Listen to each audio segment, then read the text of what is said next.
Hi friends, welcome to Theni Latha's kitchen. Ragi dosa செய்கிறது எப்படி இந்த வீடியோவில் பார்க்கலாங்க.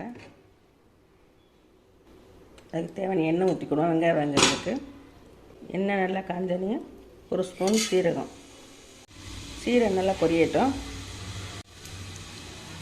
சீரகம் நல்லா பொரிஞ்சு ஒரு கொத்து கருவேப்பிலை, ஒரு பல்லாரி தேய்ச்சிக்கணும். பல்லாரி 2 பச்சை மிளகாய், வெங்காயம் வதங்க தேவையான தூளுக்கு கொஞ்சோண்டு போட்டுருவோம். போட்டு நல்லா கொஞ்சம் நேரம் வதக்கிடுவோம். வெங்காயம் நல்லா வதங்கிடுச்சு. இப்போ 1 கப்பு ராகி மாவு, இதில் 3 கப்பு நான் எடுத்துக்கிறேன். உங்களுக்கு தேவையான அளவுக்கு எடுத்துக்கோங்க. மாவுக்கு தேவையான அளவு உப்பு, தண்ணி ஊற்றி நல்லா பிணைஞ்சிக்கிடுவோம். ராகி மாவு 3 கப்பு போட்டிருக்கேன். உங்களுக்கு தோசை எவ்வளோ தேவைப்போ அதுக்கு தகுந்த மாதிரி மாவு எடுத்துக்கோங்க. நான் 3 கப்பு போட்டிருக்கேன். உப்பு போட்டிருக்கேன். தண்ணி ஊற்றி கொஞ்சம் கலக்கிடுவோம். கொஞ்சம் தண்ணியாக ஊற்றி பிணைஞ்சிக்கிடுவாங்க. மாவு இந்தளவு கலக்கிங்க. இந்தளவு தண்ணியாக இருக்கணும், அப்படியே தோசை நல்லாயிருக்கும். உப்பு பத்தாட்டி போட்டுக்கலாம்.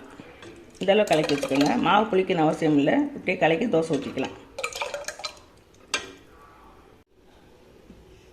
தோசைகள் நல்லா காஞ்சிருச்சு. இந்த மாவு ஊற்றிடுங்க.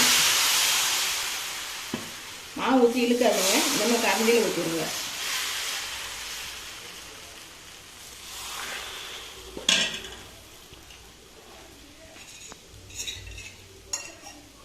ஒரு ஸ்பூன் எண்ணெய்,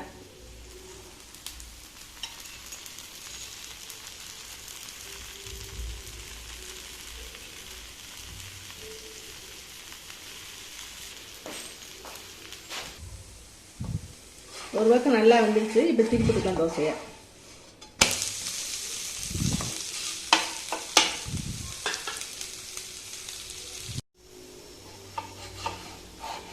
ராகி தோசை 2 பக்கம் ரெடி ஆயிடுச்சு.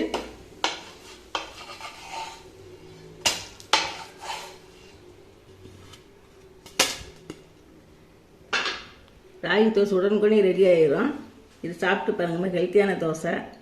சாப்பிட்டு பார்த்து உங்கள் அம்மான்னு சொல்லுங்கள். இந்த வீடியோ பிடிச்சிருந்தா லைக் பண்ணுங்கள், ஷேர் பண்ணுங்கள், சப்ஸ்கிரைப் பண்ணுங்கள். தேங்க்யூ.